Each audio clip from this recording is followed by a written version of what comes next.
Welcome to the Awaken Ireland show on TNS Radio. Good morning, everybody, and you're very welcome to Awaken Ireland Radio, live again on tnsradio.com every single Sunday. Hopefully the graveyard shift will be shifted to an earlier slot soon, possibly a Tuesday night, not confirmed yet, but there's a good possibility that the show will be moved to a earlier slot, 9 to 12, so this might be my last graveyard shift, and I have to say I've enjoyed every single minute of it. It's been great. And live on the show tonight, as I said before, or during the song Galileo by Declan O'Rourke, that we have Glenn Sullivan coming on very shortly. Glenn Sullivan is a shamanic healer. We haven't done any spiritual shows yet, so this is the first spiritual show that we're doing. And shamanic healing and natural wisdom. And he's going to be talking all about the work that he does, his experiences with shamanic healing, and all the different aspects of it. And also then we have a lot going on with the flouride campaign. They've been very busy down the Rose of Tralee lately, and we have different people talking about different things in relation to that. Also Aisling Fitzgibbon's interview on 98 FM recently, which was excellent, and we'll be playing that out on the show as well. So I'm just going to play another song, and we're going to get Glenn Sullivan on, so don't go away, and we'll talk to you again very shortly. Glenn Sullivan we have live. I just brought him in there on the Skype chat, and Glenn Sullivan is a shamanic healer, and also natural wisdom is part of what he does. Very welcome to the show there, Glenn. Hi James, nice to be here. Sorry about that mic. Yeah, that was my fault.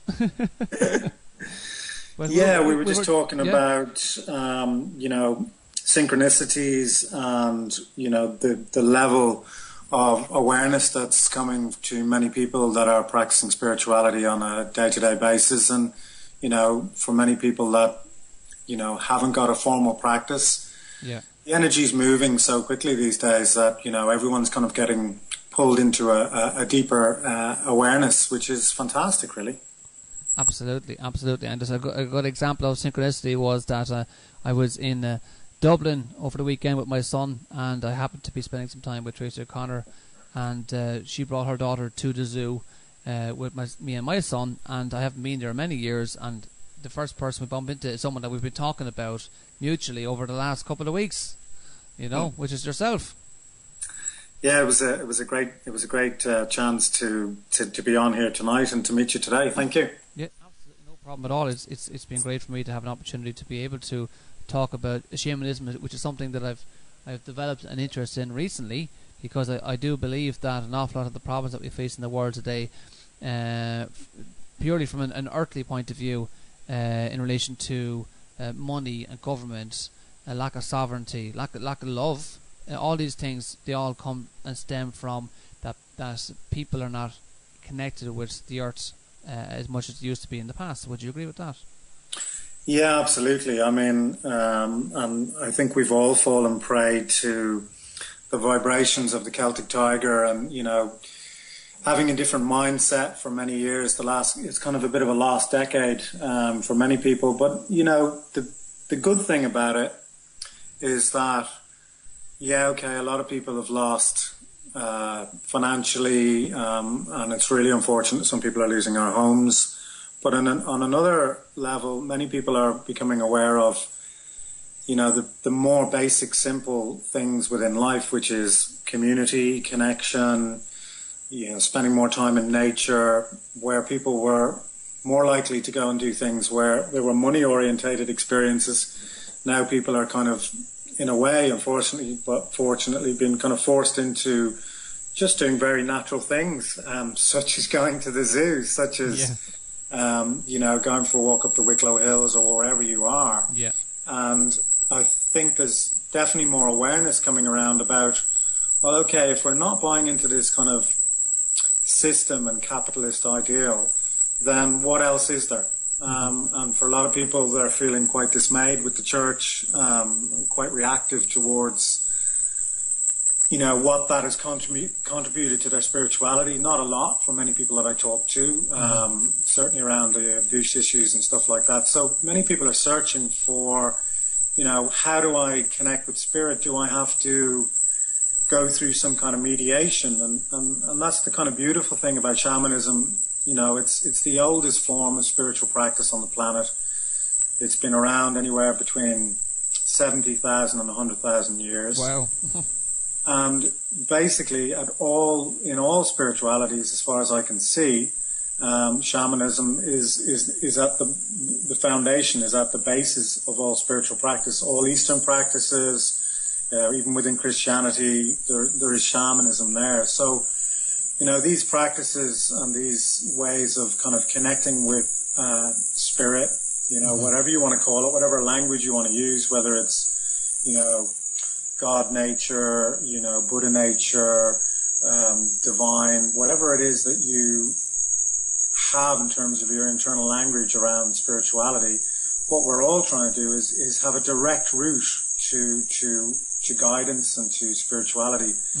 It's really important that we find that for ourselves and not have to mediate through priests or gurus or teachers, and that's the beauty about shamanism, and very much how I, you know, facilitate in my workshops and one-to-one healings. It's about empowering the individual to empower themselves.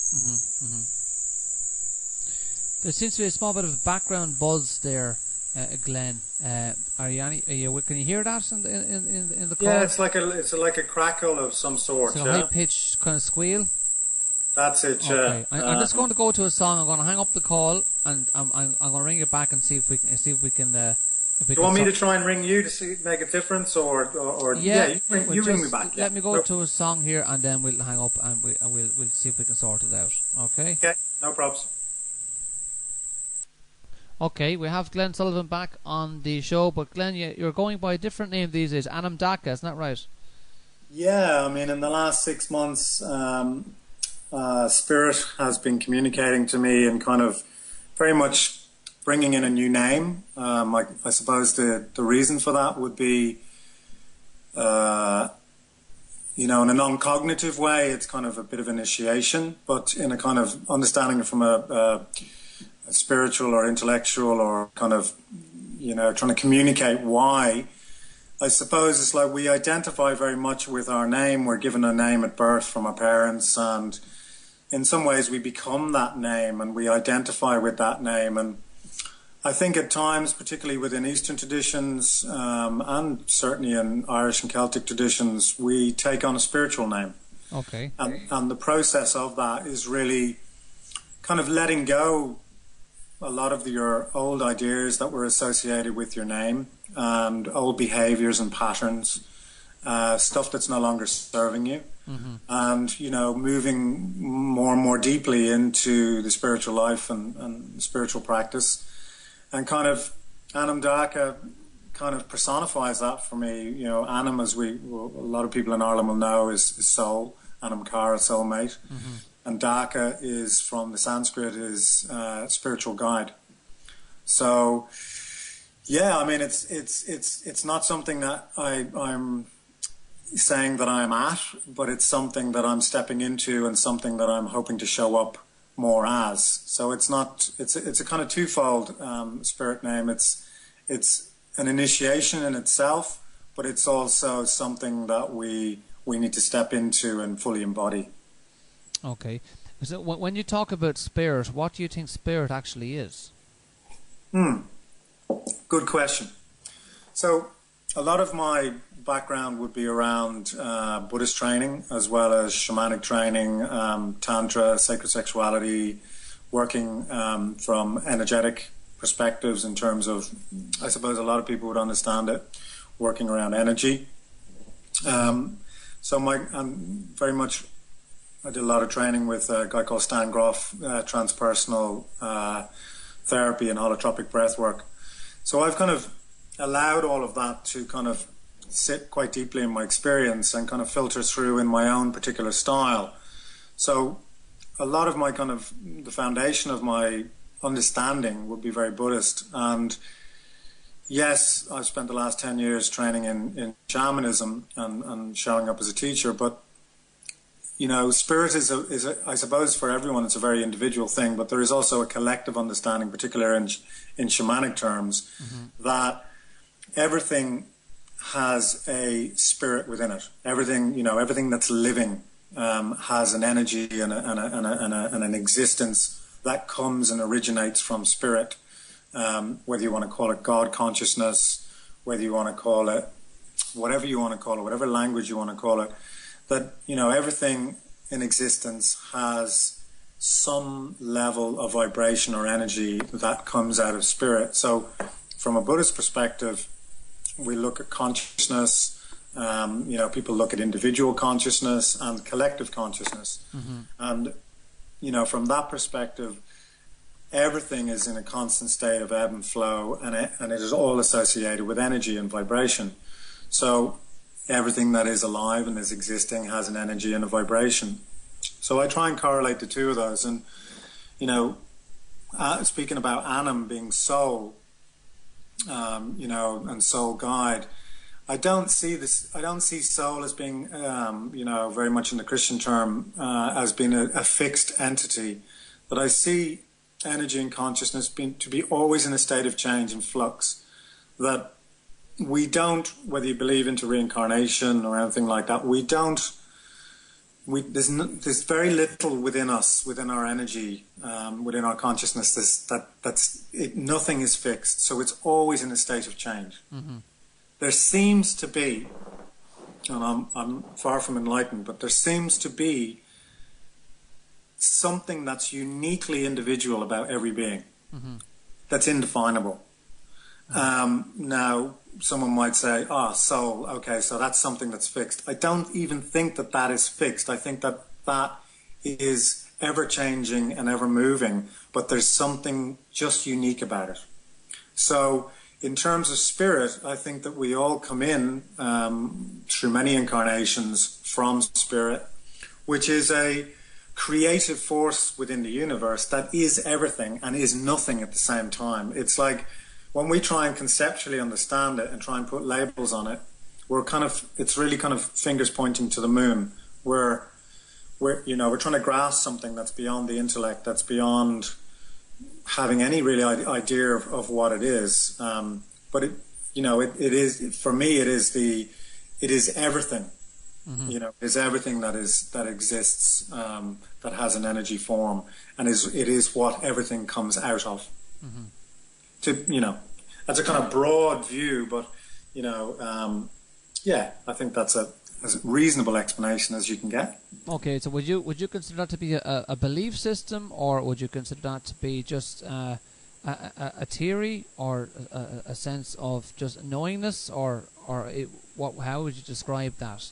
Well, on a couple of different levels. I do certainly look at things from a language perspective, and having some kind of way of communicating my experience. It's important.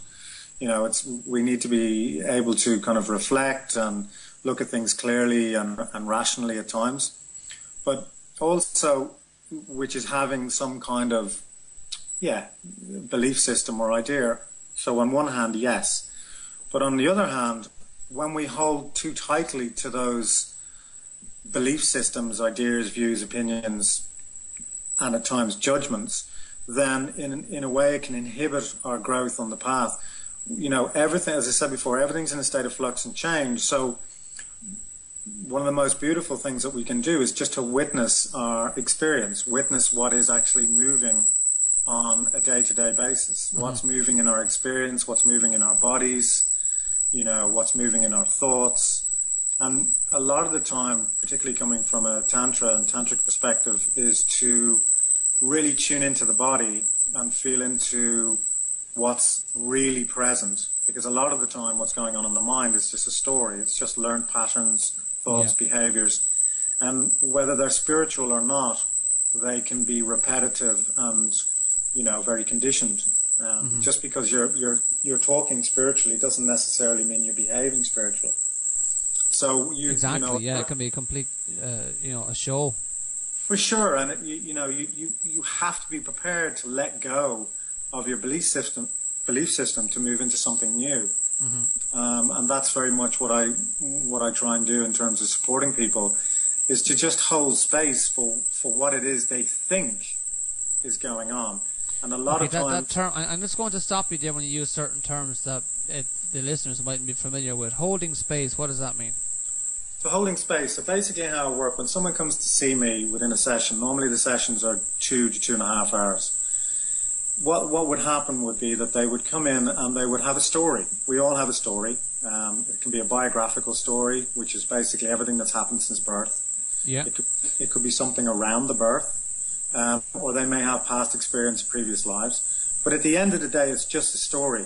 And the more we attach and identify with the story, the more we can kind of be in the past, be in the future, not very present. So, yeah, I certainly, for instance, you go to a psychotherapist and you could spend years keep on running over and over the story, keep on digging and digging and digging, and there's always more story. What I'm interested in is getting to the core of the issue straight away and just giving the person the ability to actually get into their body and feel into what emotions are arising right there, right in that moment. Yeah. More so than going over stuff that may necessarily not be the most appropriate way to go into the session. The session may be to just deal with what's here and now. Of course, if someone has to run the story and they really need to get it out, absolutely, that's what the holding space is for. Deeply listening, showing up with loving presence, and not being in a place of judgment. Yeah. That's really coming from the kind of healthy masculine. And I'll just repeat that again. It's holding space with loving presence and not being in a place of judgment. And that can be beautiful to be really deeply listened to and heard. But I'm finding more and more these days that, there is an energy or there is blocks in people's bodies. And if you can get into the core of that quite quickly, the session will unfold beautifully, and they will get a lot more out of it than just running over the story that they know so well. Okay, when you say energy and blocks, what do you mean by that? Okay, so the body holds an awful lot of our emotional experience. So every time we have a thought and a repeated thought and pattern in our mind, there is an emotional and feeling content that can get stored in the body. We can also have, traumatic experiences in our life, people that have died, separations of relationships, early childhood trauma, particularly around abuse and stuff like that. And these energies, the vibration of the experience, the emotional vibration of the experience gets stored in the body. So what develops is we develop a body armoring to deal and tackle with the world, but we end up being in a place of being very functional. Yeah? So we're kind of shut off. We're very much from our throat up, existing, lots of thoughts, busy minds, thinking. And then when we actually start to tune into the body, we realize that there's trauma, there's emotion, there's difficulty, and we just go, we shut off. So that's why a lot of people would turn to drugs and alcohol, or watching a lot of TV, or, whatever it is that's a distraction to not actually feel. So one of the first things I do with people when they come into me is I run them through a meditation first before they even tell me what's going on. And that meditation is to tune into the body. I get them to tune into the belly, and I get them to tune into the heart, and I get them to tune into the mind in a more witnessing way. And it's amazing how quickly that runs for about 10 minutes. And the people come out of that meditation and they go, why am I here again? And then they have to go back into the story. Yeah. But it's really amazing to just watch that moment, is that they're so in their body and so in their experience, is that the story's not giving out all this fuel. It's not bringing them into the place of drama. Mm-hmm. So the body's key in terms of the way I work. And, certainly I've seen with people that have been coming to see me over a year or so, massive changes in their life, and just being very present on a day-to-day basis. And the more present we are within our experience, the more everything starts to flow and is in a place of ease. Mm-hmm. It's making a lot of sense to me, Glenn. I've been practicing being present for quite a long time now, or just being still is another way of doing it. And the idea behind it is that if you are being still and being present, that you're not allowing the memories of the past to overwhelm you in your mind, in the ego mind, and then you're not projecting a false future, because let's face it, how often does your future work out that you dream of? It doesn't really work out that way. It's normally the universe has other plans for you. Do you know what I mean? That's the way I look at it. So I've learned the value from doing meditation for many years now, and just being still and bring yourself into the present. And every time you drift away, you just put yourself back to being present again. Yeah, no, absolutely. I mean, like, key to my practice is meditation. And, coming out of my Buddhist training, without that, we can do, I'm particularly engaging very much in a Tantra practice in the last few years, and Tantric practice, which is kind of working with sexuality and using that life force energy to be kind of the engine of our spiritual life. But with, those practices are amazing, and, doing shamanic work as well and breath work. But key to, for me, however it is for other people, but for myself, is meditation. When I'm regularly meditating, whether it's half an hour, an hour a day, just being present, just witnessing my mind, and even witnessing the witnessing mind. I know that sounds a bit kind of highfalutin than that, but, we need to also become aware of what is it that is actually witnessing the thoughts. Because the more we become aware of what is it that is witnessing the thoughts, the more we realize that, and it's quite profound, is that the energy that it, or is one for a better word, the ego personality that's witnessing the thoughts and the mind is empty. Mm-hmm. Because if you try and actually pin it down, if you try and actually go, well, it's this or it's that, it's none of those things. So the more we become present to the old patterns, the old stories running, the aspirations for the new, and the more they just kind of settle down and we just really become present, that's when people get into their bliss body, that's when they get into dhyana, higher states of consciousness. And it kind of, the very nature of getting into dhyana and higher states of consciousness, which is from the Buddhist... What's dhyana, Glenn? It's called dhyana. What's that? Dhyana is a higher state of consciousness. Within Buddhism, there's 4 dhyanas and then 4 formula dhyanas. And then they're into kind of, very mystical states beyond that. And for most people, if they do Buddhist training, such as mindfulness of breathing or the metta bhavana, which is practicing loving kindness, it's very accessible for most people. They get into access concentration, which is basically, there's no hindrances in your experience. There's no negative emotion in your experience. You've used the object of concentration, and you have become concentrated and focused enough within your practice, whether it's watching the breath or, feeling into a positive emotion, that you become absorbed. And the more absorbed you become within that experience, then you move away from hindrances into a thing called access concentration, which is just a very positive light experience. You're very settled, you're very grounded in the meditation. And then you go into first, second dhyana, and that's quite accessible for most people. Particularly if they're new meditators, they can just get into those states quite easily, sometimes quite by accident.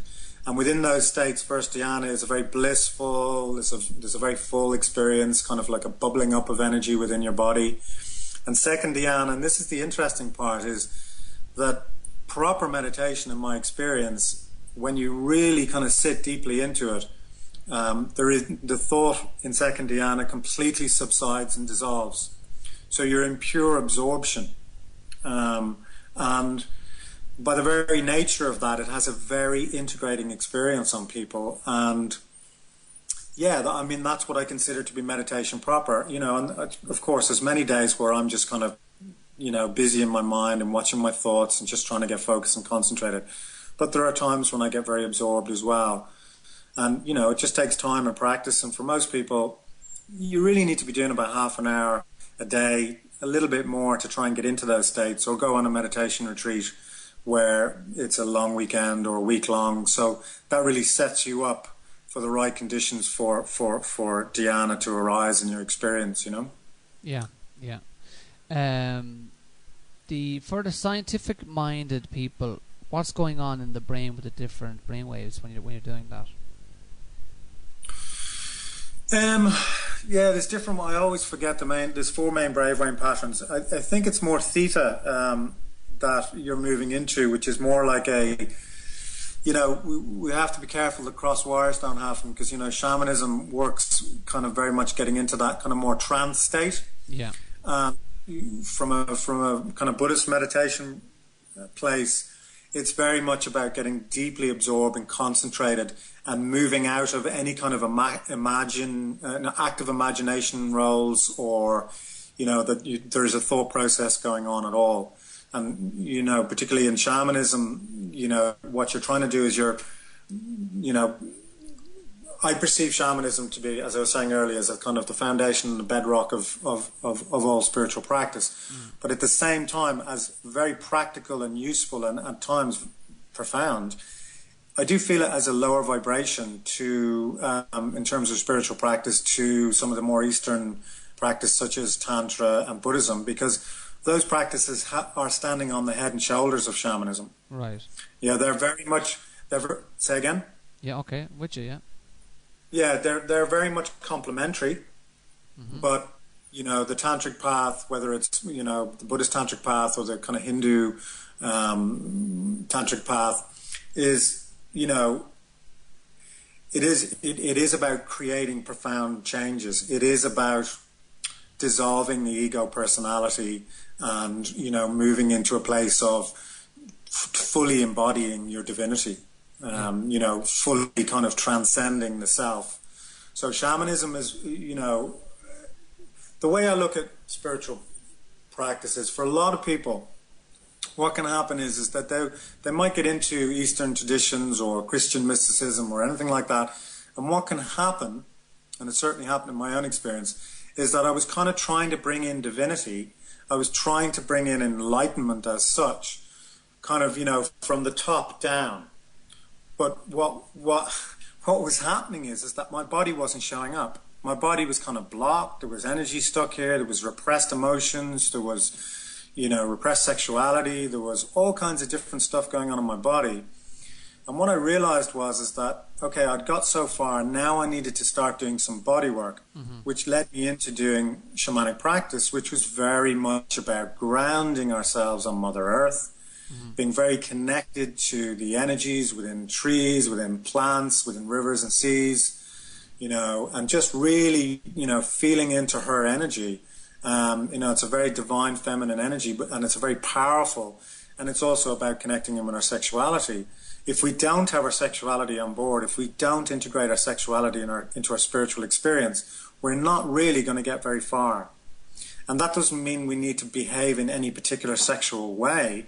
It just means that we need to allow that energy, which is in the base, which is in our root chakra, to move up through, from the Eastern traditions, we talk about Kundalini energy, to move up through. But primarily, we need to ground ourselves in the earth first, and this is where shamanism comes in.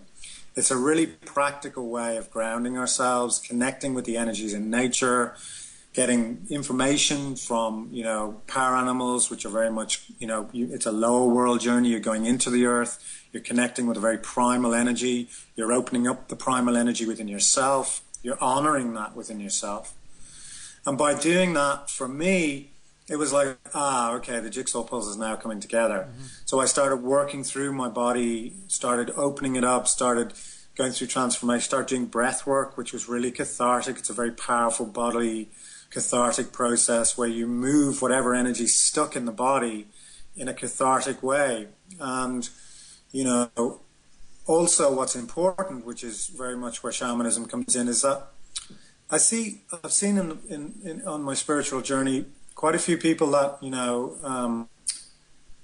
they're very refined. They experience very positive mental states, but they're not very grounded. And they seem to be kind of, just, it's all love and light and it's all good and it's all grand. And it's not. Life's a bitch sometimes. Life's really tough sometimes. Life is gutsy, and we need to be able to get into the bowels of our experience, into our shit, into our shadow. Yeah. And this is another area where shamanism comes in. It really gets one to confront the areas that we may have blocks in that we're not prepared to look at. And also this is where Jungian psychology comes in a way, who's very shamanic. to look at our shadow and look at our different parts of ourselves and go in there and mine for that goal, bring it up into consciousness and transform it.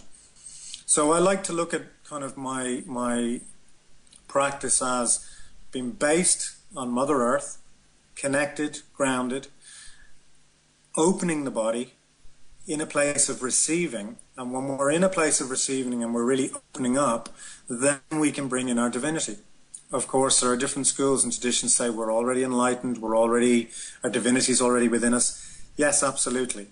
But there's a beautiful kind of energy that can be created when we're working with the chakras and we're allowing ourselves to be grounded on the earth and rooting our chakra in the earth, bringing up that life force energy, and then bringing that, very much in the Tantra, is bringing on that kind of Shiva energy, that pure consciousness, white light, in through the crown, and bringing up that fire and passion and creativity through our base chakra as well. This is very shamanic. So, this is where all these kind of different methods and tools start integrating and working with each other. Okay. And it's really about finding out what works for each individual, because some people will feel more, aligned with certain practices than others. It's kind of suck it and see, dip your toe in and see how it feels for you. But one of the themes that's coming out for me at the moment is the integration of Tantra and shamanism. It really fits. So yeah, that's kind of what's moving in me at the moment. Good stuff. Can I ask you to explain to the uninitiated in this area what exactly are chakras and what's the etheric body? What are all these different words that you're using to describe what you do? Yeah, so within the body, within Buddhism, there's 5 chakras. Within Hinduism and Tantra and Tantric circles, there is 7 chakras running through the body. And these different energy centers are running with different experiences and emotions connect with each of them. So the first 3 are running from your base, which is running at the base of your spine. And then the second one is just a little bit further up from that, probably about 2-3 inches. And then the third one is then in your kind of belly solar plexus. And then the fourth one is in your heart area, your heart chakra. 5th, throat chakra. They all have different colors as well. And then there's your third eye chakra and then your crown chakra. And within the Tantra, kind of Hindu Tantra experience, at the base of your spine is what they call Kundalini energy, and it's very much kind of like it's perceived and kind of looked upon as 2 serpents or dragon energy that lies dormant at the base of the spine. And when the time is right, whatever lifetime or whatever amount of spiritual practice that you've done, at a certain point, our Kundalini energy gets activated. And this may be like a very dramatic experience, or it may be like a slow burn. Yeah. When it's a dramatic experience, a lot of people, certainly in my own experience, it was when I first started having Kundalini experience, and that level of power and energy running through my body, I was about 21 and I was in India. And for a lot of people, that's where my spiritual journey started 21 years ago. For a lot of people, particularly, that are involved in the counterculture, because I was involved in the counterculture in England for about 7 years prior to that, running festivals and doing squat venues and kind of very much being part of the music scene and all that goes with that, would be into the drug culture. And so my early experiences, particularly in India, were around that. So, that kind of activated my experience. And I don't advocate it by any means, because what can happen is when we activate it through drug-induced experiences, it can be very traumatic, and it can be, possibly a bit too soon. Mm-hmm. And in my own experience, what happened was that when you have a lot of blocks in your system, the energy, if it's running freely and it's just the right time for you and the opening is absolutely as it should be, then the energy will flow. It will be a powerful experience nonetheless, and it will be an awakening and, you know, potentially fully enlightening experience. But it'll flow through, and it'll flow through without any blocks. But if there's many blocks there, what happens is the body really starts kind of pulsating and moving and gyrating, and your head starts spinning, and it's really quite a dramatic experience, which is what happened to me. And I went from being a particular type of person, very, you know, fixed in my kind of ideas and views, and sure, I was into all the very kind of wild and crazy lifestyle, but very much a strong personality, and quite a fixed personality with that, to being completely blown open, completely shattered, and no longer able to function within the context of that personality. So I had all this experience coming up from my unconscious, so much more perception, you know, to the point where I was perceiving people's thoughts, experiences, picking up vibrations, seeing things that I never was aware of before. And a huge level of my own internal process and vulnerability came up. So it was a very uncomfortable journey for many years.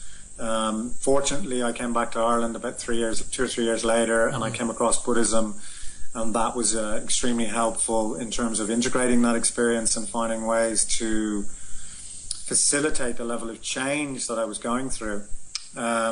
And that led on to then continuing into many other practices and journeys. And to be honest, it really took about 5 to 10 years to really settle into that new being, that new, more expanded self. That it was very painful. And, you know, well, I look back on it now and I go, wow, I've no idea who that person was. It's like there are elements of my personality that are still there, but it's in some ways it's unrecognizable. Yeah. So when that Kundalini arises, and, you know, collectively there is a lot of people that are going through Kundalini awakening. You know, full blown is a pretty profound state, and certainly in my own experience, it seems far from blown, but the vibration and the energies are still very much running through me, and continue to run through me. Yeah, I think when I'm doing very deep practice, I get a lot of energy running through my body, and when that energy is running through, how that affects the chakras is quite simple. What the Kundalini energy is trying to do is it's trying to open, expand, vibrate, clear any of the blocks that are associated with any of the chakras, and move that energy right the way through the body system, open, expand right the way through all the chakras. And then when it fully blooms out on your crown chakra, it's a profound awakening experience. It's like, you could say it's an ego death. It's being in a place of stepping into your divinity fully and going beyond self, so that you're functioning from a place of God consciousness. You're functioning from a place of, you know, you're no longer working from a conditioned perspective. That your main experience is coming from the unconditioned. Would it be safe to say that what you're doing is you're transcending the emotions? You're transcending everything that you identify with the ego and the personality. You're transcending all your limiting views, your ideas, your perceptions. All of that falls away, and what you're left with is pure consciousness. For most people, ideally, you know, there is a gradual path for that. You know, what can happen within the spiritual life is that it seems to be that you can do kind of quite strong jumps, and they can be kind of quite powerful, you know, transformative experience, but inevitably we drop back to a particular place, and then we need to integrate that experience. So, you know, there's a lot of people that have had many mystical experiences, but, you know, the main thing is to integrate that, because it's not until we actually have insight into the nature of reality that things, you know, will change forever, that we will no longer be caught in the same patterns, hindrances, difficulties that we experience, Because we have to remember that, most people are walking around thinking that we're separate, that we're not interconnected, that there isn't just one consciousness. That we actually are our names or our personalities, that they are actually real things. And of course, we have to do baby steps, and we have to kind of go, well, actually I've been depressed for the last 6 years and I just want to get happier. Yeah. So everybody has a different level of experience. So, I'm speaking on quite a high level here in terms of what we can step into. It's not my experience yet, but I have tastes of it. My main role as a guide is to try and facilitate people to have tastes of that, and then that puts perspective on their day-to-day life. Are they doing the job they want? Are they in the relationship they want? Are they getting love and support? Do they have a spiritual community? How do we really want to live our lives? Glenn, can I go into a quick song and then get you back on the radio again after that, and we'll continue on with the interview, because it's a riveting interview, I have to say. You're going into nice detail in areas that I'm very interested in myself, and we've got a bit of a whistling going on there again, which seems to pick up. I know, I'm trying to figure out, is it my thing? I touched something on a line here, but... It's definitely on your side, so... I'm going to go to a song, and you might just plug out the cables and plug them back in again. Maybe it's spirit trying to communicate something. Yeah, possibly. Trying to interfere, which is white noise. Yeah, okay, you move into a song, and I'll talk to you in a minute. Great. Okay, great. Hello, we're back on Awaken Ireland Radio on tnsradio.com, and we have a shamanic healer called Glenn Sullivan, also known as Anam Adaka, live on Skype. How are you doing there, Glenn? Great. Glad to have you back. Yeah, absolutely wonderful. I'm really enjoying this interview. It's the first time we've done anything on spirituality on the show. A lot of the stuff we've been doing so far has been directed towards finding solutions for the problems that we face in relation to the more practical stuff, like the banks and governance and that sort of thing, and the fluoride campaign, and all these things are also very important. But spirituality, of course, is also a very important element to creating some sort of balance in people's lives. I think what the biggest problem that we face, Glenn, is that people have been so left down by organised religion, especially in this country, in relation to the Catholic Church and other religions also, for other people, that they just have no trust in anything or anybody. So if they see someone like you coming at them, for example, they might kind of get a bit of a nervous twitch and run away sort of thing. Yeah, I mean, well, people from all walks of life come and do sessions with me and come to my workshops. For many people, exactly as you say, they've lost faith in, I mean, if we actually break down organized religion, I mean, I don't want to go against people's belief systems and all that. What they believe in and what they value is entirely up to them. But one of the main things that I've always found to be dysfunctional about the church is sexual repression. Once you start repressing your sexuality, all hell is going to break loose. And that doesn't mean you need to walk around, being inappropriate with people. What I mean by that is that you, first of all, you actually tune into and you get a real sense of what your sexuality means to you. Find ways that are appropriate for you to express that in a healthy, positive way. And really kind of embody it. And that's one of the ways that I work with clients is really finding ways that they can do that, and providing a really supportive and safe place for them to do that, whether male or female. So the main problem I've always had with any organized religion where celibacy is key for their main instructors, guides, priests, I can't go to a priest who's celibate and ask them for guidance about my marriage or my partnership or anything around my sexuality. And, for example, you have, certainly within the Buddhist tradition, you have many lamas, rinpoches, monks that are practicing quite profound, and they're celibate, practicing quite profound rituals, which are basically visualizing with mantras deities that are in sexual union, and it's not some kind of fantasy or some kind of imaginary thing they're creating. They are actually tuning into the energies of divine masculine and divine feminine. And those energies are merging and integrating with each other within that visualization, within that sadhana, within that meditation.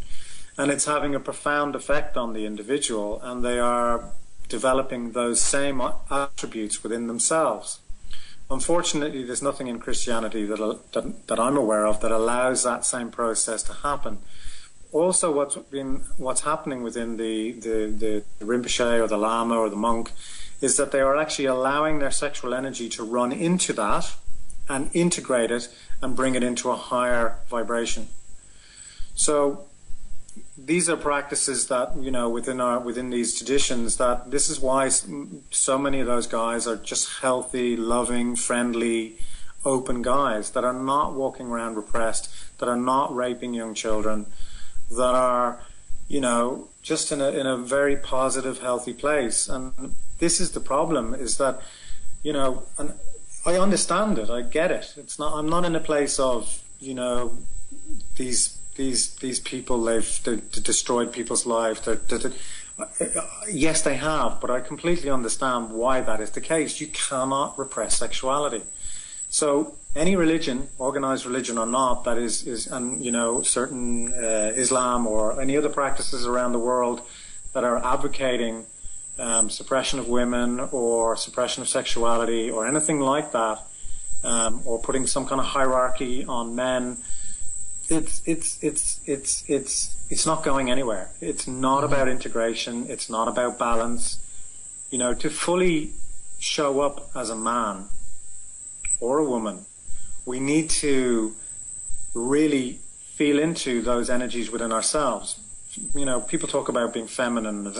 Femininity it's an energy, it's a way of being. It's inherent within men and women. It's not women are feminine and men are masculine.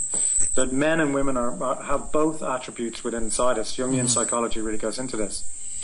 And we need, as men particularly, we need to befriend and really tune into that emotional body in the belly and the feminine and a feeling place, and feel into that feminine energy and find out what it wants. Most of the time within men, the feminine energy wants to commune, connect, allow ourselves to be vulnerable, allow that creative wild energy to move through us. You know, feminine energy is not this receptive, lovey-dovey, feminine energy is wild, absolutely wild and vibrant. And it needs to be expressed. It's a massive creative force within our lives. And we need to listen to it and feel into it. And, you know, this is very much where the balance comes in within masculine, is that the masculine is the container. It is the part of ourselves that holds space for feminine energy to move through us, whether we're male or female. A lot of the time within women, you know, men are either shut off from their feminine and they're just in this kind of functional, competitive, penetrative way of being in the world. It's all about their job, it's all about this. And they're disconnected from from a lot of power, which is within the feminine. Could you explain what the feminine attributes are in men that it's not going to make men feel like they're kind of the pussies or whatever, that sort of thing, if you know what I mean? Yeah, I certainly go in with my own experience. I mean, I can't really speak for other men in general, but within my own experience, when I really profoundly tuned into my feminine, it gave me this ability to commune and connect with men and women on a much deeper level. It brought in an ability to feel into my experience more, really feel into my emotions, and not in some kind of like, man-sized Kleenex box where we're just let's all be vulnerable and let's all be like, really upset, boo-hoo. Not in that way, in a way that is very authentic and real. Actually I'm feeling this emotion, I'm not going to shut it down, I'm going to allow to be with it. And if I need to release in whatever way, I will. But one of the more beautiful sides, certainly from being a man, is a level of sensitivity and sensuality that I wasn't present to before. The feminine is this beautiful, moving, dancing, creative energy that is very sensual. It wants to commune. It wants to connect. And once that's open and flowing freely in a man, his sexuality is running openly and freely as well. So, perfect example of this is you could go into a nightclub sometimes, and the energy from men is very pushy. You can feel it. It's kind of nearly pushing against you. It's an outwardly, it's a penetrative experience. But when a man is connected with his feminine, it's more like it's just a very flowing, nearly like magnetic energy. Yeah, that's why for a lot of guys we're magnetically attracted to women that are in their feminine, are connected with their feminine. Yes. It's a magnetic energy. So when you start working with the alchemy of balancing your feminine and masculine, particularly in men, there's so much more ease in your experience because you're not shut off from that such a big part of yourself, and it also allows you to be in a place which is more receptive to women. Is more, okay, I get it. I don't need to give any women advice about anything. Don't need to give them advice about anything. We just need to witness, listen. Yeah, okay, I get it. It's about trust, isn't it? It's as simple as that, and I don't mean it in any patronizing way. Yeah. I mean it in a way that, we're men. What advice can we give to women? Women need to find advice from other women. Men need to find advice from men. Yeah. Sure, we can have similarities and we can have empathy, and if we're advanced enough, we can have compassion. But really, I think it's about, just deeply listening. And, like all other men, I will flutter between listening and judgment, but I'm doing my best to just try and listen without judgment and just hear what the person has to say.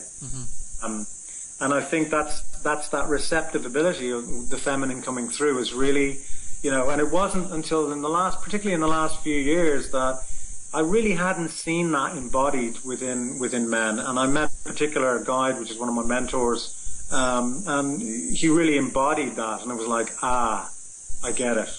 And, during the training and practices that I did with him, it really allowed it to fully show up. Well, allowed it to show up to a degree within my experience. So that's what I look for within mentors or teachers or guides, people that have really balanced that energy.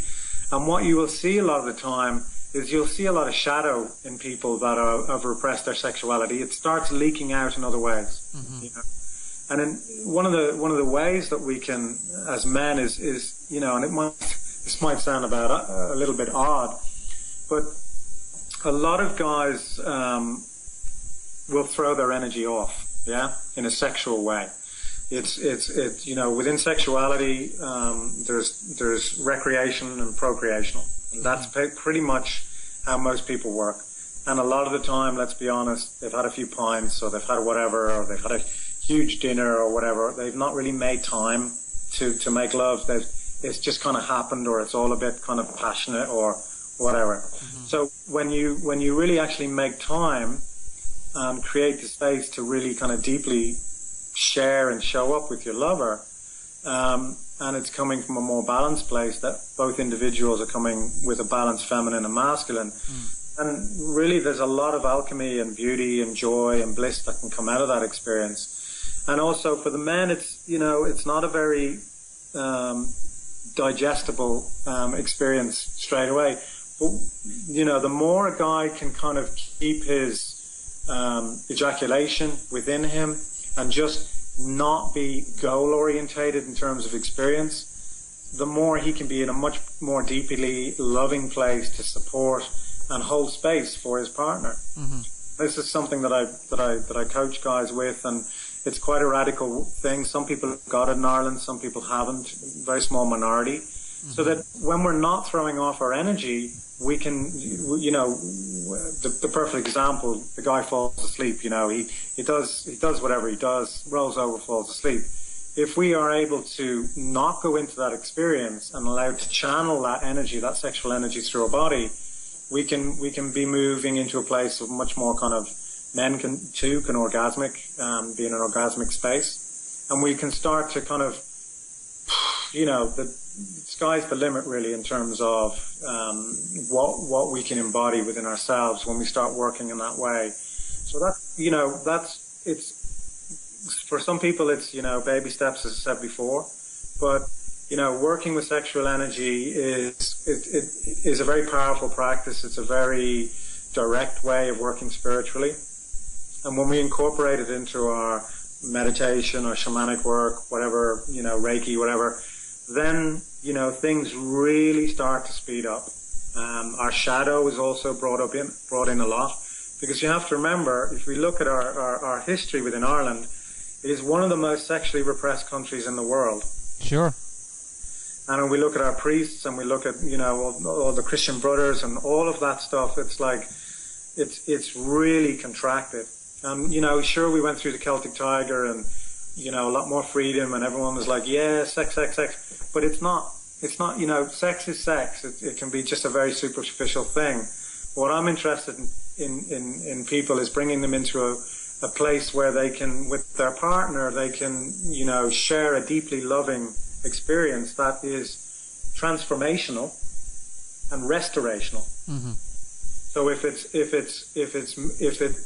from the transformational experience, it's basically moving from a contracted orgasmic experience that may only last 10, 15 minutes or less into making love for 2 or 3 hours. And that doesn't mean in terms of a penetrative way, it means in terms of a way that is deeply loving, expressing, and it could be a whole dance and movement around that. It doesn't have to be any particular way or any particular, it's just allowing a much deeper level of intimacy and connection to come through, instead of, we've all learned patterns and behaviors. A lot of people are running fantasies around their sexuality, or they watch too much porn, or whatever it is that's showing up within the experience. Yeah. What I'm trying to do is guide and coach people into a place that they can actually really connect with their lover and partner. Mm-hmm. A lot of people, they're not doing that. They're running some story in their head around it. There's a book that's out there at the moment called 50 Shades of Grey that seems to be taking the world by storm. Have you got any particular thoughts on that? Yeah, I've heard a little bit about it. I haven't read it myself. Some of the feedback I got around it was very positive. In general, I don't really want to comment on it because I've not read it. So, the circles that I flow in, there's quite a lot of Tantra and sacred sexuality teachers coming into Ireland, and, basically kind of trying to shake up and in a supportive and gentle way the contraction and the pain body that a lot of people are carrying at the moment around their sexuality. It's okay. That's the main thing I want to say to people. Being fully sexual, open, expressive, deeply loving, man or woman, it's okay. There's this whole idea of original sin, and it's just bullshit. I mean, our bodies are the most beautiful things that whatever shape or size you are, the beauty of it is that, we once we get out of these stereotypical ideas of how our bodies should look, which are all mass marketed nonsense, we can move into a place that actually owning our energy, owning our sexuality. And that's really, that's a very beautiful experience, because we learn and we get insight that I don't have to look like this. And there's different practices and stuff which may not be appropriate to go into tonight, but that I get people to do to really connect in with their body individually. So they're not, they may not be in a relationship at the moment, and they can connect in ways with their own body that allows them to develop self-love. And for a lot of times, because we have this imprint around shame and guilt and fear around sexuality, that we really we don't have a good relationship with our bodies. And one of the main things that I do, I send people home and do homework, is to start developing a healthy relationship with their body. And once we start doing that, it opens up a sense of self-love and connection with ourselves, and then we can start to share that with our partners or our future partners, relationships, husbands, wives. Because, you know, it's a cliche, but it's so true, whether it's on a bodily level or emotional or spiritual level. If we don't love ourselves, we can't show up in love for other people. It's very, very true, Glenn. It all does start with that, because you have to have that connection with yourself before you can possibly reach out and connect with somebody else. And really, at the end of the day, you know, all relationships are about connection with other people, whether they just be platonic friendships with others, or if you have an intimate relationship with somebody else. That it purely is all down to the level of connection that you have, and that the level of connection that you have will determine the success of that relationship in the long term also. Yes, absolutely. You know, and also it's what's coming through for a lot of people is that this fear and shame around how they actually feel. You know, they might be in a monogamous relationship and they've been in it for X amount of years, and they might feel not fulfilled.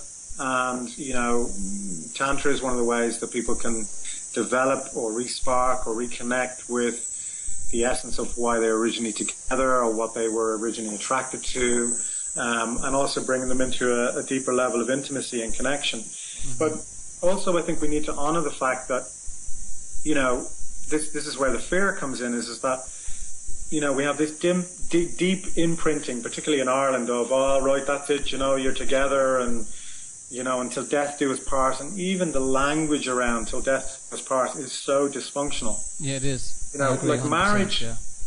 You know, and I've spoken to many women about this, and marriage is about control. Now, I know this is quite controversial, but originally it came out of man. You know, it was set up by men, and, you know, prior to that, there was things like hand fasting, and, you know, if you go back well enough time, we lived in a much more matriarchal society where there was very much worship of the goddess and the land, and there was no such thing as marriage. Mm-hmm. There was no such thing as ownership, and there was no such thing as, you know, I'll tell you what I'll do, you know, I'll give you the house, and, you know, you look after all my affairs, and, you know, and it's all about control, and it's a very marriage is a very patriarchal system, and it's about controlling women. Personally, that's what I think, and this is why there's so much destructiveness around when marriage breaks down. You know, if something was much. I know people might look at it in terms of, well, it's good for the kids and this, that, and the other, and we need certain institutions within society. I don't know about that one.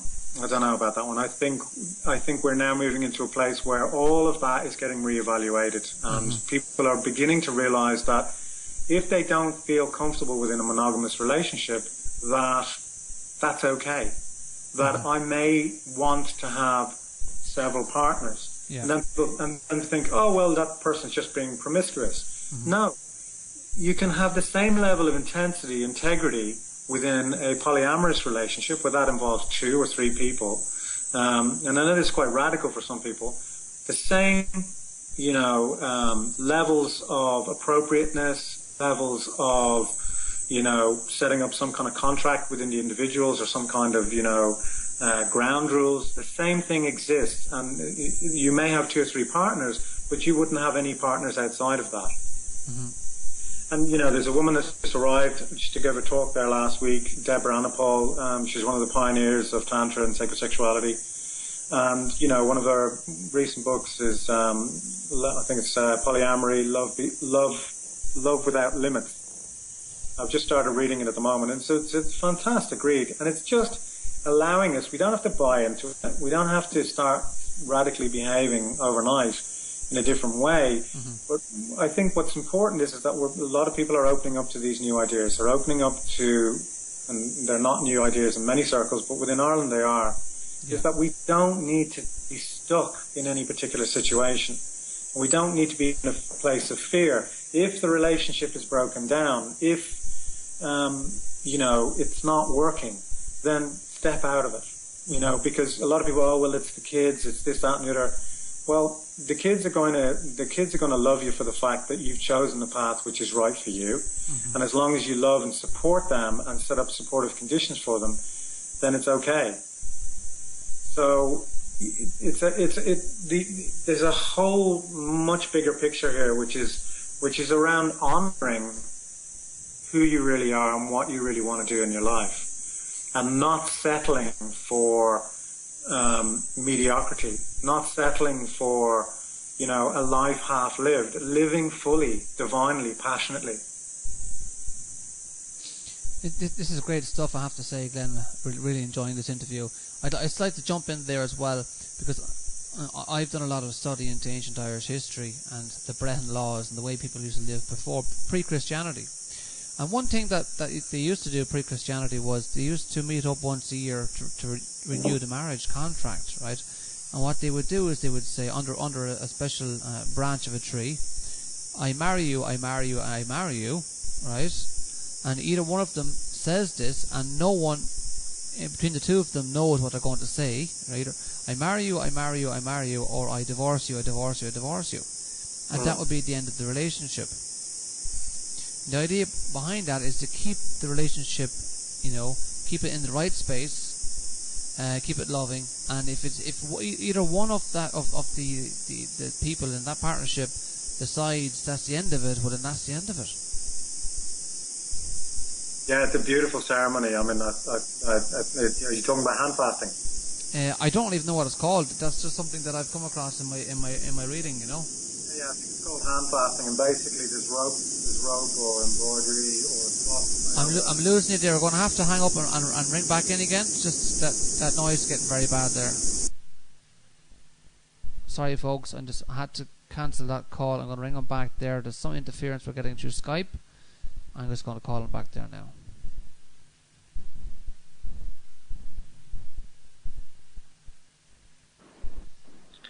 Yeah, coming and going. Sorry about that. It seems to get worse the longer we stay online, so the best thing to do is just to drop the call and come back in again.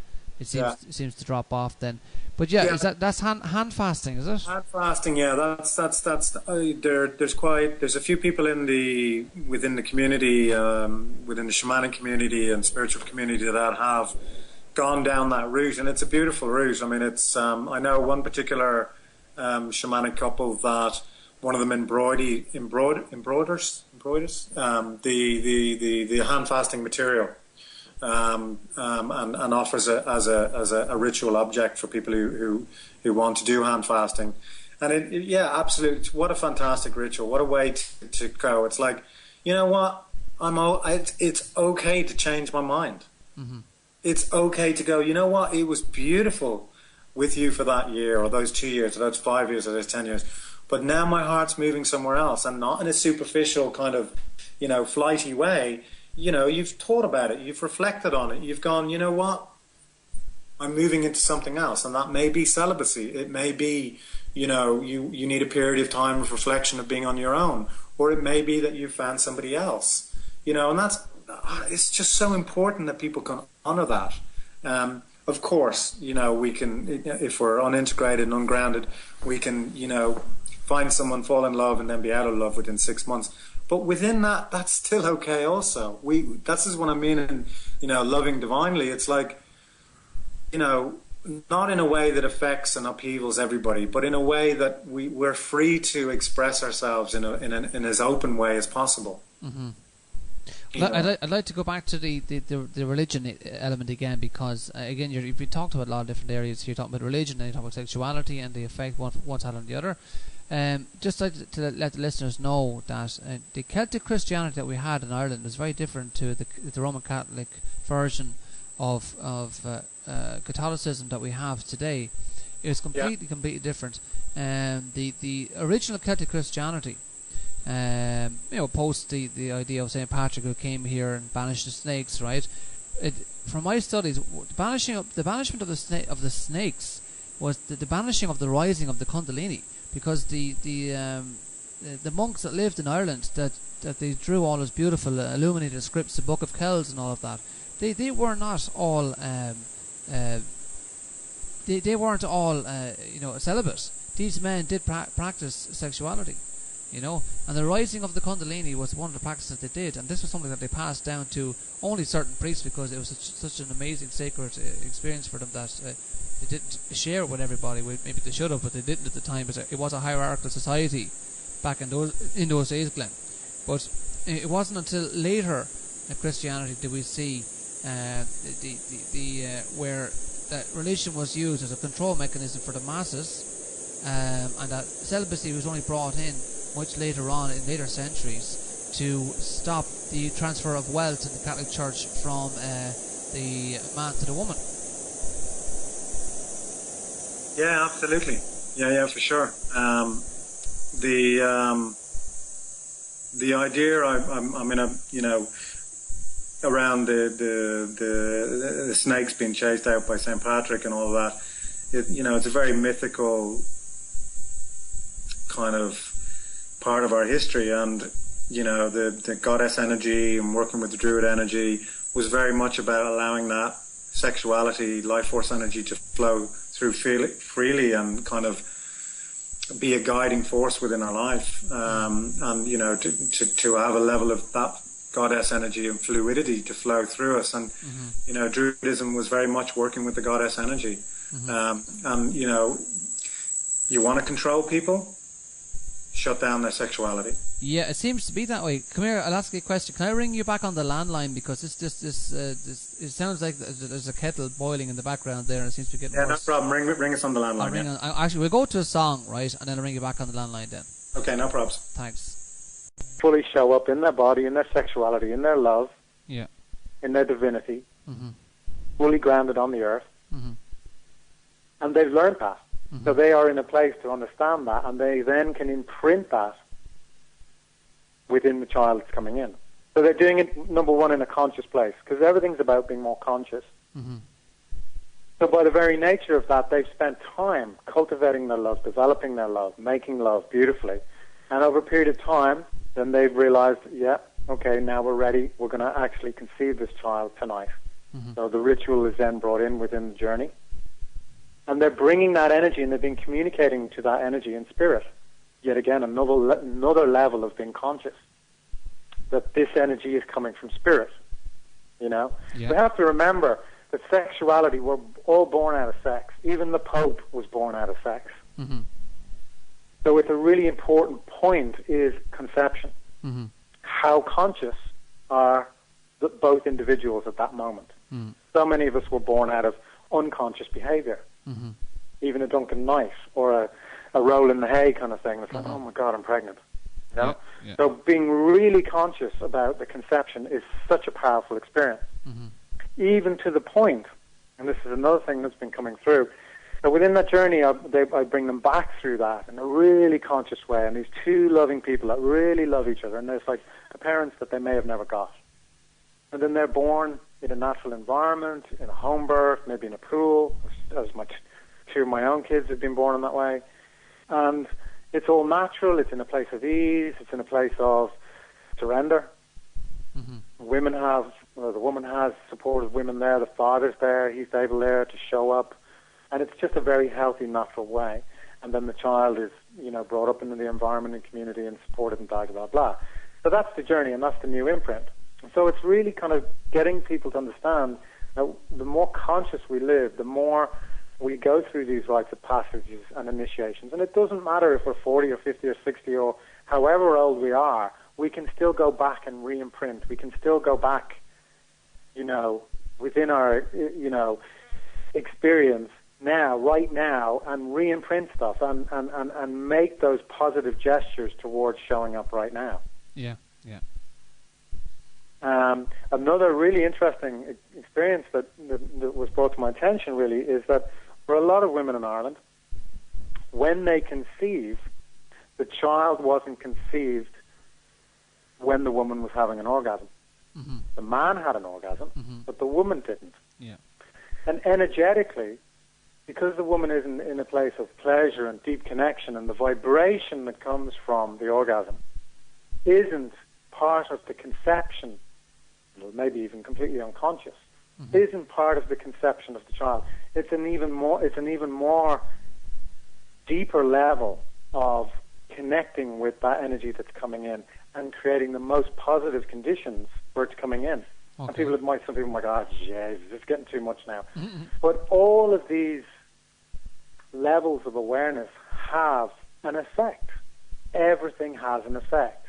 There's nothing that one can do in any form of any way of behaving that doesn't have an effect. Thoughts have effects, actions have an effect, everything has an effect. So what I'm trying to do, and this is part of my own journey and process, is to just try and create more awareness, to be more present in my own experience, and to create that within other individuals, if that's the path they're choosing and that's where they want to go. And inevitably, the more conscious we are, as painful as it can be at times, it also creates so much more ease and choice. Yeah, I think choice is probably one of the most beneficial things to come out of being present, because the more present we are, the more aware we are, the more we see the different possibilities that can arise within our experience. And the biggest problem with being more present is that the ego fights it. The ego doesn't want you to be present. The ego wants you to be, in the past or projecting a future. It doesn't want you present at all. Yeah. No, it's got to. We have to remember that the ego is the most cleverest thing you're ever going to come across. It has it all worked out. It's got every possible scenario it's going to throw at you with a way of kind of deluding you or distracting you from your path. And it's at a certain time we just got to give up the struggle. There's a level of surrender, and not that we let the ego take over. We just move into a place of witnessing more. And there are practices and ways of kind of creating the conditions to just become more and more present. Yeah, a lot of the time, yes, there are periods of times where you're moving energy through you and moving those blocks that are creating the same old passions, the same old conditions. And then there's a point of kind of just integrating and just being present and just watching. But there are times that are more definitely more energetic within your spiritual life, and definitely more engaging. And there are more cathartic times. And then there are more times where everything's just still and it's just moving nice and gently. So, there are many practices out there for everybody. Whatever the person's personality or traits are, some don't like dancing, so don't dance. Some don't like meditating, so dance. It's a bit like that, and it's just kind of finding what your personality type. So it's kind of tricking the ego a little bit in the beginning, and kind of, and it'll kind of go along. And then what can also happen is that then our ego gets over-identified with being spiritual. And that's another great trap. So, it's a tricky one, and it's really kind of just that's why meditation is so important, because it's kind of using that place and time to be really quiet and just really watch what's going on in the most supportive conditions, really. Because a lot of times when we're busy in the world and we're looking after kids or cooking the dinner or busy in our jobs or whatever it is, it's much harder to stay focused and concentrated and be present, because there's so much distraction. Absolutely. There's so much to do every day, that's all left brain stuff. That's just getting on with things, getting up in the morning, putting your clothes on, putting your shoes on, getting the bus or the Lewis or the, getting the car ready, getting warmed up in the winter time, making sure everything's okay with us during the summertime, and keeping the thing taxed and keeping it insured and paying the bills and paying the mortgage, and the list is endless, and to try and stay centered when all that's going on, it's a trick in itself. Yeah, and I think that's why, certain like retreats and workshops and, doing some one-to-one sessions that's what's very supportive, because this is one of the things that's a theme that's moving through for a lot of people, is that, okay, so where do I go? How do I create those conditions? What do I need to do? And I think it's finding. I run a practice night in Oscula Healing Centre in Dublin. Trying to do it every 2 weeks, but I've got festivals that I run also as well, and not festivals themselves, but I run workshops at the festivals, and then I do workshops myself and one-to-one. So it's quite busy. So I think what I've discovered, I've certainly benefited from, and it's it got me through probably the most challenging parts of my spiritual life, was being involved with an order, the Western Buddhist order, which is now the Ratna Vandana Buddhist order, for 10 years, and going through all of that and having a really solid group of individual practitioners who could mentor me, could support me, could be peers, and it was great to have that as a community. And I think for a lot of people in Ireland, they don't know where to connect in with, or who's safe and who's not safe, and who's going to just take my money, and who's really got any knowledge at all, and all of that kind of stuff. It's a lot of fear-based because they've been ripped off by the church. So, I think for what I try and get with people is just like, feel into it, feel into your intuition. If your intuition is saying, your belly now, you're more your feminine side saying, it doesn't feel right, go with it. But if it does feel right and it's working for you, then go with it. And it's important. What I'm getting at here is that we can't do it on our own. No. We have to have some kind of community, even if that's only 2 or 3 people that are maybe a little bit further along than you, have been through some of the territory already. That's so important. Or it's a wider community or bigger community where, there is someone who's holding space on a bigger scale. They've gone much further along the road. And I don't mean gurus here. I'm talking about just people that can help you go into deeper areas within your spiritual life. Someone that can give you objective feedback. Someone that can support you when you're really vulnerable. That's key, because we just can't do it on our own. And I have people that I go to and I work with that are more mature than me and will give me that feedback. And I have peers and I have people that are new to the path that I'm supporting and holding space for. So I think that's really, really key, and that's something that's it's developing in Ireland, and there are pockets of communities. But as we both kind of touched on, as organised religion is dying in Ireland, it's on its knees. That is what people now are looking for. So what else is there? Where can I go? What can I do? Who's gonna be most appropriate for where I'm at? Yeah. So an awful lot of people are turned off by this whole the hippie love and light movement. Where I have to agree with you, an awful lot of the people in that movement, they're not grounded. And this is the biggest problem. And people can sense that straight away from them, that they're not grounded, because they're ignoring all the shadow in life, and they're just kind of going, look, everything's going to be just fine. Just send kisses and flowers and hugs to the bankers, and they'll stop being assholes. The whole, marketing of The Secret and all of that kind of stuff. I mean, look, you can't. This is how I see it. You can't go manifesting your desired whatever, because your unconscious is going, excuse my language, but feck that. Your unconscious is going, but what about my inner child? What about the part of me that hasn't? And it's all doing its process and running its story. And energetically, that's the message you're sending out into the universe, because your unconscious, as Jungian psychology describes it, you have the iceberg, and the iceberg is this bit of us that we're aware of and we're conscious of that's coming out of the water.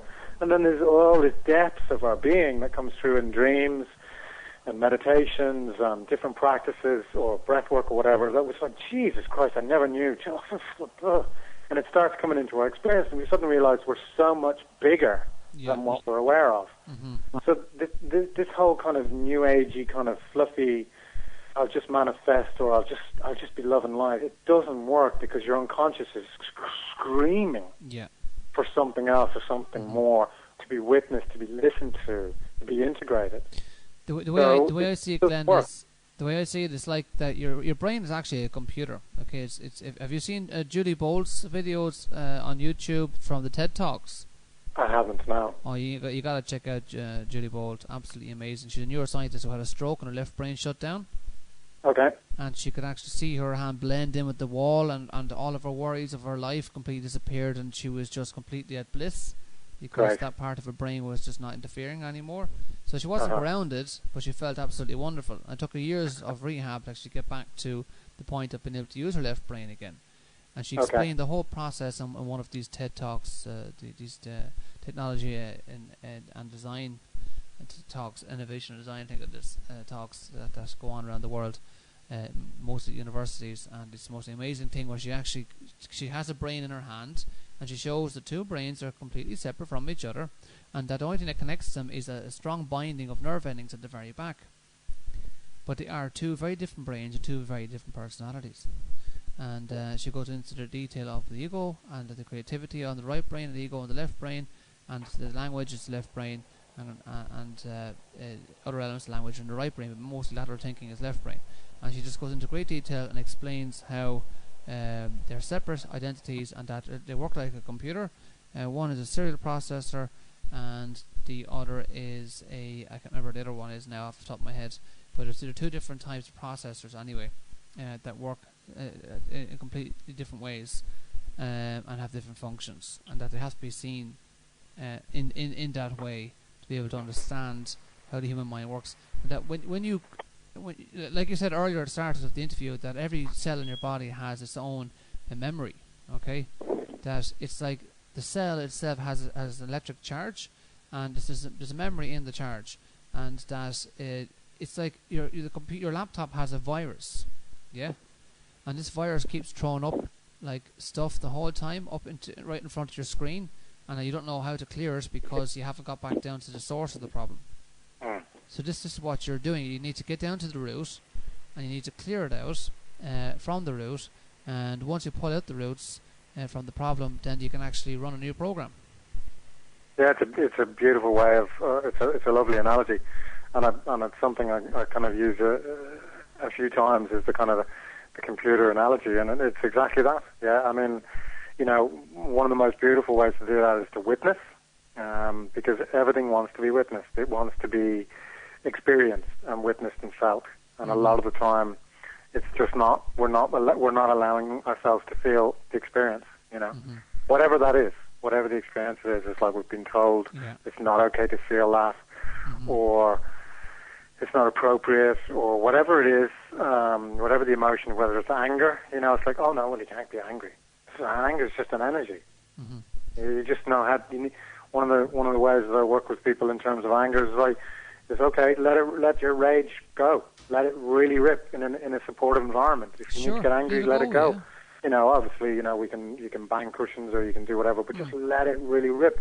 Particularly with men, it's so good because we're told not to be angry as men, and it's part of our, it's part of our primal nature, and it's a defense mechanism, and it's a way of, allowing energy to just move through, and it's beautiful. We let a lot of time, whether it's a man or a woman, let that energy flow, and what's under that is bliss.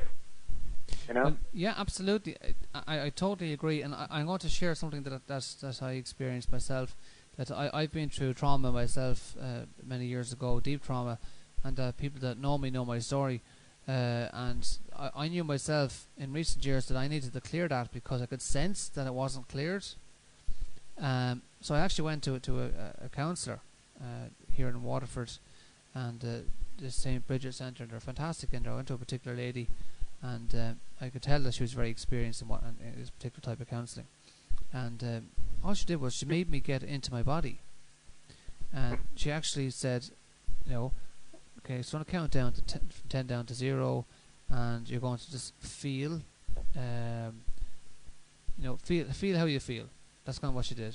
Feel where you are now in your body. Where are you? Do you feel something that's not quite right? It shouldn't be there. I'd say yes. I said, where is it? Well, it's in my throat, or it's in my chest, or it's in my stomach. Okay, we'll focus on that. And what she said to me was, okay, what would you say to that?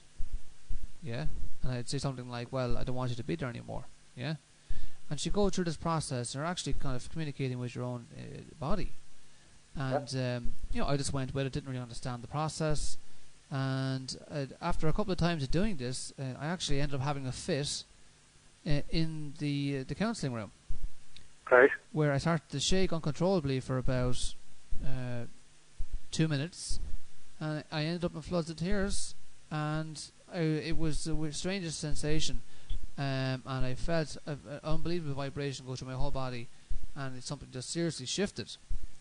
Now, I always love to try and balance anything like that with kind of the scientific explanation of what's going on. And the only thing I can think of is because the body is an energetic being, it's electricity and it's energy. That what I did was I actually managed to tap in using brainwaves or something like that into the actual etheric body, and I managed to shift the memory that was there, that was locked in consciousness, that was stopping me from being present in my life, being able to get on and experience my life because the past memories were blocking. That makes sense. Yeah, absolutely. Yeah, it makes complete sense. Have you had any experiences like that with people that you work with where they ended up? Yeah, I mean, a lot of the I do a very broad range of one-to-one kind of tools and techniques with people, and I work a lot with the body. And one of the shamanic things that I do is extraction work in the shamanic tradition. There's a lot of emphasis on extraction, and that's basically intuitively scanning and talking to the body. And clients lying down on a plinth, and scanning, which is normally the abdominal area. It could be in the neck. It could be sometimes. I've once pulled out an entity, an energy, and an entity is just an energy. It doesn't necessarily. It's not a Hollywood kind of exorcist moment. It's just it could be a deep imprinting from your parents' points of view around you. It could be siblings. It could be lovers. It could be, people normally that have had an effect on your life, and you've taken that energy on, or it's a self view that you have, or it could be a separate. No, I don't mean separate, but an entity that has come out of spirit or consciousness, or an energy that's discarnate, or an ancestor. There's many different things that can show up in people's bodies. If you want to kind of understand entities, when you have a discarnate spirit that hasn't kind of transcended and gone back into spirit, a lot of those, particularly if they've died from alcohol or drugs, you'll see guys on the roads, beggars and that, and you can see that there's multiple energies in their bodies, and that's that's something that always stood out to me. So it can be, particularly for kids as well. Stuff moves through us all the time. Kids are asleep, energy's moving, and discarnate spirits, all kinds of different phenomena are showing up, and that's really the shamanic perspective and the shamanic terrain. Some of it's quite severe in terms of out in the Amazon. I haven't personally seen it, but I've pulled objects out of people's bodies that you can physically see. For me, it's more working with energy. And there's been quite a lot of times when, every time when I'm pulling the energy out of someone, it's a twisting technique that I go in on the skin and then I pull the energy out. Normally, as I say, around family, and I can actually physically see the energy coming out as I pull it out. And the way I was taught, normally you put it into a basin of water just to kind of neutralize the energy, and you send it up to spirit. But from an extraction perspective, it's amazing. It's like you can feel just recently I had a client, and you can feel them, whether they're done or not. And you'll ask the body, and you'll say, okay, so many energies or entities are in the body, and you'll normally get a number, and you'll normally get a download on what they are and what they're about.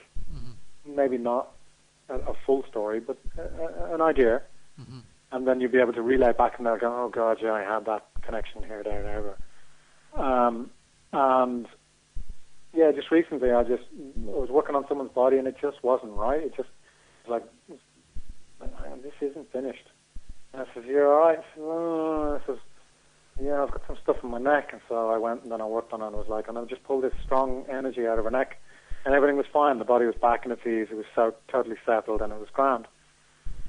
So yeah, I mean, sure, in terms of your own experiences, and a few stories around where people have had a very powerful, moving experience, and traumas come up in their body, and they've broken down, and they've had a cathartic experience, and then moved through it. So I don't always get into the exact dynamic of exactly having a story around it.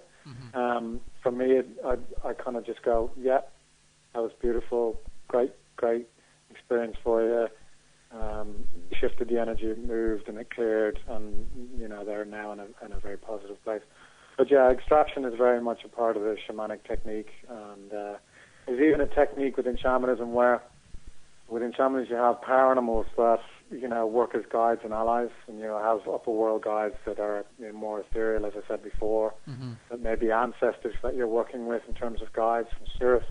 Or you may be working with ascended masters or Buddhas or Bodhisattvas or a particular deity or Mary or Jesus Christ energy. But there was, I just completely forgot what I was going to say there. Well, I'll jump in and say that you've had a message from one of the lads in the chat box there, John. This fellow should have his own show. All right, that's great. Very flattering. Thank you very much.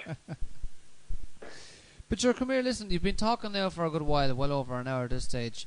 And it's been Yeah, great maybe to have that's you why on I the forgot show. that I'm getting a message. Oh, yes, that's what it was. So yeah, the one of the in the traditions, as I was saying, in shamanic practitioner, you'd have your power animals and upper world guides. One of the techniques would be that you would have a power animal in your throat. Mm-hmm. Normally it's a snake, and that's one of the guides that work it, and it's a sucking technique. So you can actually suck energies out. So instead of you as the practitioner, the energy going into you, when you're sucking whatever energy or entity out of the individual, the power animal snake in your throat going into that, and then that allows you to then spit it out and catharsis it out afterwards. Mm-hmm. Very powerful. It's not for the faint-hearted. It's not for the young and uninitiated, but it just shows you the kind of perspective around how shamanic practice works. It's kind of right in there. It's it's getting your hands dirty and moving the energy. Yeah. Okay. Before we finish up, can I ask you, have you heard of the Pachamama Foundation in America? Yes, but I don't know not much about it. Mm-hmm.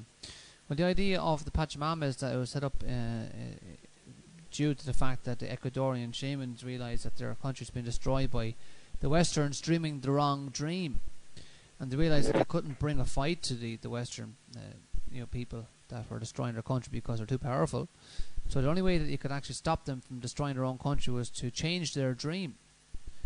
Okay. So the Pachamama Foundation was set up to bring about the idea of awaken the dreamer in the Western world, and what they do is they send the shamanic healers from the Amazonian basin into Europe, and they have a lot of people in Ireland to actually train in the particular type of facilitation skills to help people to uncondition themselves, I suppose, about the basic generic brainwashing that's been going on in the Western world now for I'd say nearly 1,000 years. Yeah. It's a long time. Be It's a lot of brainwashing. a good little consumer. Yeah, exactly. Yeah.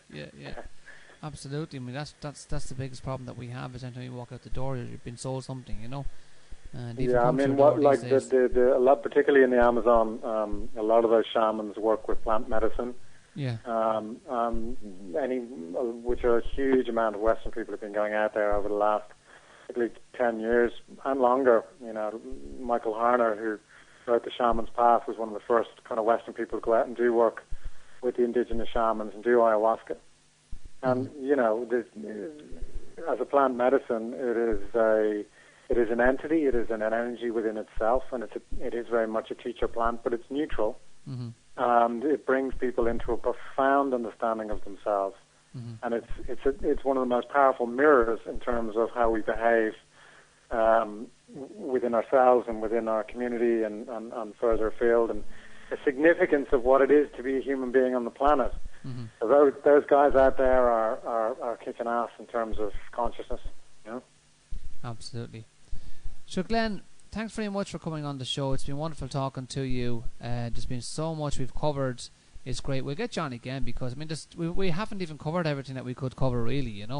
So I'll be more than happy. And if people are looking to make contact with me, they can find me on naturalwisdom.ie. Yeah. Everything is on there. All the bits and bobs that I do, whether it's one-to-ones or they want to come on a workshop.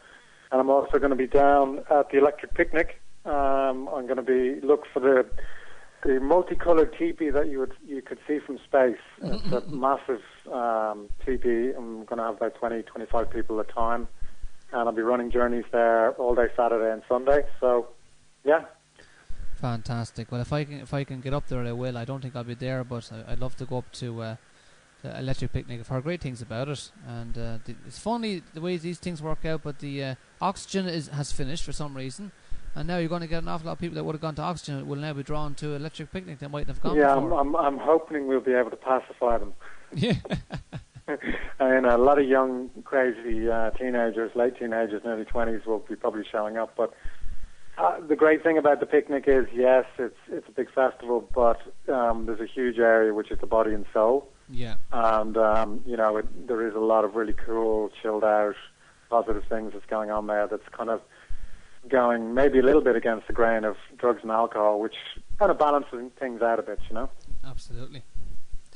Well, Glenn, again, thank you for coming on the show, and I'll be talking to you again shortly. Anyway, I've got your contact details, so I'll be in touch myself. Anyway, because I'm very curious about the stuff we've been talking about, and I have to say, you've been very grounded in your delivery of this information, because there's an awful lot of skepticism. As soon as you mention the word spirituality, people go, "Oh, here we go, not one of these love and light guys," But you've been very grounded, and you explained it very well. And thanks very much for the appearance tonight. It's been a pleasure. Thanks for having me. Okay, we'll leave it there, and we'll talk to you again soon. All right, all the best. Bye-bye. So that was Glenn Sullivan talking about shamanism and natural wisdom, and that was absolutely fantastic. Great conversation. Covered so much about so many different areas, from organised religion to shamanism to spirituality to healing to vibrations and everything else in between. And yeah, I'm going to go to a song now, and then we're going to start talking a little bit about fluoride. Back with Awaken Ireland Radio. Very welcome back to the show. Just eating a slice of pizza. Sorry, I'm still chewing a small bit. Now, before I came on the show tonight, I was talking to Terry Lawton. Terry travelled down to Tralee and linked up there with Aisling Fitzgibbon. They're both working now on the fluoride campaign, which has gone multi-border. It's a cross-border alliance between the north and the south, which is great news indeed. And Aisling went down to the Rose of Tralee, and she was the fluoride rose. And fair play to Aisling. And Terry went down, and he was her man. I can't remember the term that they use now for that particular thing they do when the guy comes along on his chaperone, I think they call it. But Terry went down, and here's a few words from Terry and how he got on with that down in Kerry recently. Terry, how's it going? I heard that you were down in the Rose of Tralee there recently, there with the lovely Aisling on the fluoride tour. Yes, I got a call from Aisling. Actually, I was on Facebook on Thursday, and I seen Aisling with her sash, fluoride-free Rose of Tralee. Brilliant. Which looked so cool, man. And she, I just left a comment there, and she left a comment back to me asking me to go over to be her escort for the weekend. So brilliant. I said, well, yeah, excellent, brilliant. So I bolted on over there the next morning, and we had a great weekend. Myself, Steve Kerr, and Aisling's mother Martha, we took to the streets, and she's got loads of attention down there. We had the banners. Did you see any of the photographs with the cancer maps and all that? Yeah, I did. Yeah. Yeah. So we had the cancer maps and all out, and the fluoride-free banners and all with the symbol and all that. Like, so we were giving out the flyers and all. But yeah, so we got great attention. It was a really positive weekend. So many people are interested in the fluoride in their water. There's a lot of people find it very interesting. That obviously it's something that they can't avoid. You can tell them so many other things and people can just ignore. But when there's something being put in their water, they tend to kind of listen. Sure. Mm-hmm. And what sort of reaction did you get from what you were saying down there from the general population and from the visitors, and to the diagrams that are kind of because they are very much in your face, and they would tend to shock someone if they haven't actually come across this before. Yeah. When you mention cancer and fluoride, and then to see the maps and all, there was a good few people there that actually had cancer as well that we were talking to as well, and they were just blown away now altogether. Did they ask for any more information, or what can they do about it, or is there anything they could, can they bring it up with the local TDs, or can they contact the local media, or what sort of questions did they ask you? They were just wanting the website, really, and the website, the Girl Against Fluoride, we gave them the info on that, and we just told them to go on there and look at whatever sites and all around, whatever links and all around that, like, you know. Okay. What sort of reaction did you get from the local press there? And all, like, but we weren't going into, I wasn't going into a whole lot of detail about things to people. I was just telling them to kind of go onto the website and just to the websites and Google stuff for themselves and hear it from the experts, like, you know. Yeah. And what sort of reaction did you get there from the local media? The media actually, we didn't see any media there at all, actually. All right. They were inside, we weren't in the dome now, we were out in the streets. Yeah. You know, so we didn't actually really see any of what was going on inside at all. Like, we were just out in the streets, like, so we didn't see any media now at all. But we're disappointed, actually. We were hoping to come in contact with the media. We were hoping to force it out into the media. We thought, like, you know, fluoride-free Rose of Tralee would surely get some press attention, like. Yeah. So no, nothing of the sort. Now, I got in touch with a couple of papers in England, actually, diaspora papers, Irish papers, and they never got back. So, yeah, disappointing, really. Yeah, you think the diaspora papers would have some sort of interest? We forced it out there through our own media, anyhow, man. We got out on Facebook and YouTube and all, like, you know. So we're getting it out there ourselves, anyhow, you know. Yeah. Yeah, but I and think what's the reaction? There's so many people getting on board the campaign now, James. You know, it's really snowballing now. You know, it's really is taking off, like.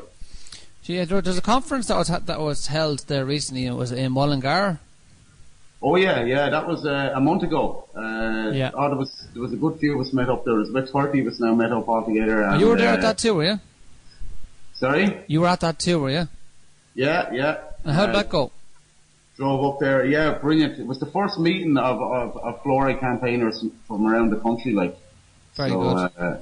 That was really powerful. Like, it was just brilliant to meet up with all of these passionate people and exchange ideas and information, and we discussed a load of different things, and we've got a good few plans and all that down the line. Yeah. And so we've got different skills, different people with different resources and skills coming on board and lending a hand. Can't talk a whole lot too much about any of it, really. Sure. We just kind of got to keep behind closed doors for now. So we've all been kind of taking actions kind of since then, as far as I can see. Well, Facebook action anyhow, and different things. A lot of us coming up with ideas and all that. But this weekend, I took to the streets in Enniscorthy. There was a cancer awareness Cancer Awareness Day on yesterday. Yeah. And that got great attention now. Good. The streets were alive with people there. Gave out about 800 flyers for the day. Got an interview with a local newspaper. The journalist came down. He heard there was guys on the streets with cancer maps. He came down.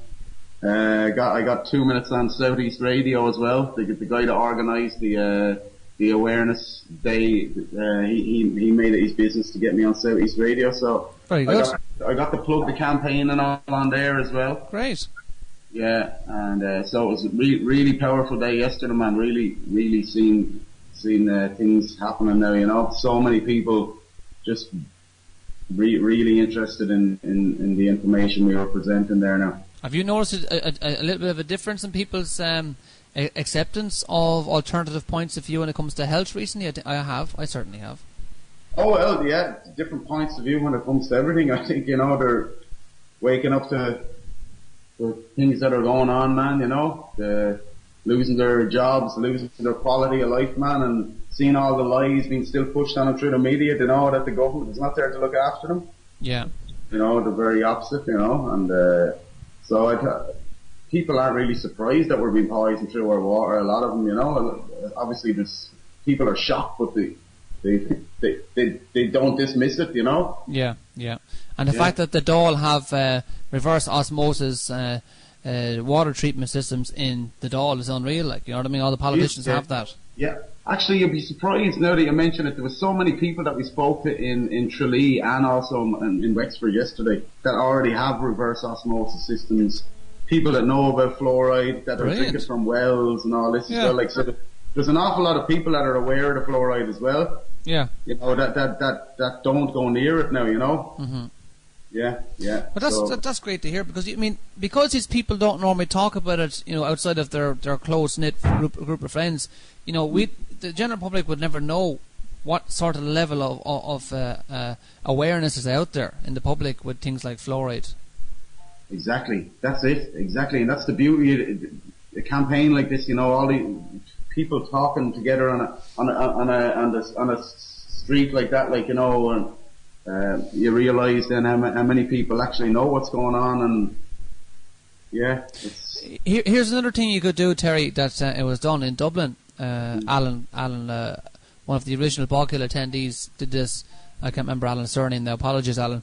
But Alan went on the different train lines up in Dublin, the Dart and the Lewis, and went into the city centre, and he did a survey on different issues within the banking system and the government. Yeah, and it's a good idea, because even just to do a survey on people's health, you can go around and ask people, are you aware that there's fluoride in your water? Yeah. Do you understand what fluoride is? Do you know why it's put in the water? What the excuses are used? Something like that. Mm-hmm. And that is also a way you could generate some publicity and some awareness in the public.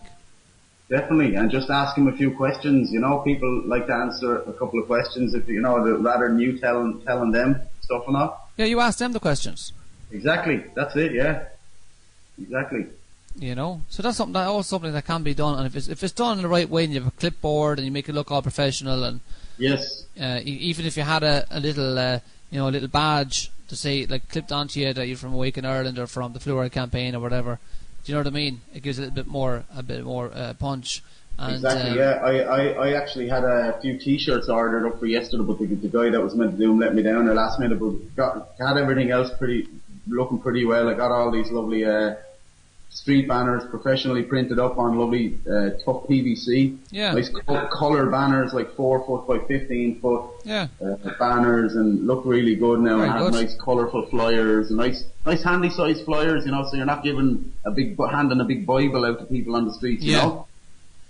You know, you don't need to be given truckloads of information. People would never read it anyway.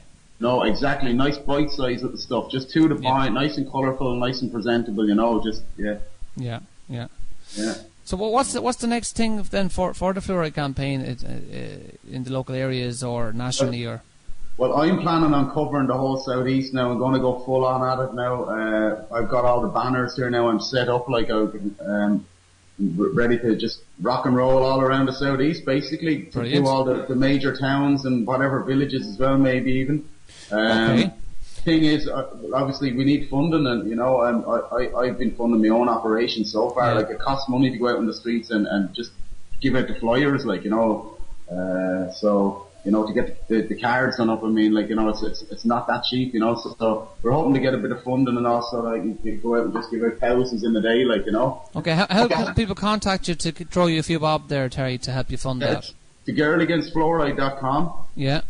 And the donations button is on there, like, but there's we need people's help for like all resources. We need people with skills and all that to come on board and give us a hand in any way they can, like. Yeah. People that musicians or video makers or video editors or whatever, like cameramen, whatever, that they can come along and maybe film us or things like that. Yeah. So that's my plan, just to do the southeast here, and we like, what we want is like street activists all over the country, like in every major town, you know, with the same banners, so we have a standardization, like of all the stuff, you know. Yeah. With the same logos and all that, so we're visible and we're recognized, you know. Mm-hmm. We just get into the psyche of the Irish people, and we're not going away, you know. Well, fair play to you, Terry. This is great work that you're doing, and long may it continue. You know. Yeah. So, and there's also the Thirst Games. How is that getting on? Do you know? you know what, James? I haven't really been following the Thirst games at all. I don't really know how it's going. You better talk to Aisling about that, to be honest. Okay, I'll have a chat with her next week maybe about that. Yeah. But I'm really getting there's just such a driving force behind it now, man. People are really starting to come together. It's like, the universe is working with us, man. I feel it, It surely is, absolutely. I can tell you a lot of stories that happened to me recently in relation to that, synchronicities, and absolutely. Every day now there's just stuff flying at me, left, right and centre, all real positive stuff, and very hopeful for the future, I have to say. People are really starting to get organised now. Yeah, sure is, man. Yeah, really positive, and it really motivates us all, like when we're buzzing off each other and all that as well. It makes it fun and exciting as well, because when you're on your own doing all this stuff, man, you know how run down you can get and discouraged and all, like, I know, yeah. You do need a backup. You need a wingman or a wingwoman. Exactly, that's it, man. Definitely, yeah. That's it. But that's great, Terry. We'll leave it at that, and thanks very much. And sure, we'll get another update off you in a while, a short period of time, and find out what is happening. Definitely will, James. Okay. Definitely will. Cool. Okay, look, I'll talk to you soon, man. Talk to you. Good luck. Take it easy. And that was Terry Lawton there. Give us an update there about his trip down to Tralee, and had great fun down there, and also his activism in relation to the fluoride campaign in the Wexford region, which he is going to extend to the southeast. So best of luck, Terry, with all of the hard work that you're doing. You're doing great work. Now we're going to go into the most recent interview that was 98 FM. First time I'm aware that the 98 FM interviewed anybody in the fluoride campaign. So get a load of this. This is Aisling Fitzgibbon. Very good. Is there a conspiracy to keep us medicated in Ireland? There is one person, and indeed a group of people, who thinks that there is. I'm now speaking to Aisling Fitzgibbon, who's the girl against flouride.com. Aisling, thanks for joining me. Hi, how are you? Aisling, what's the problem with fluoride in our water?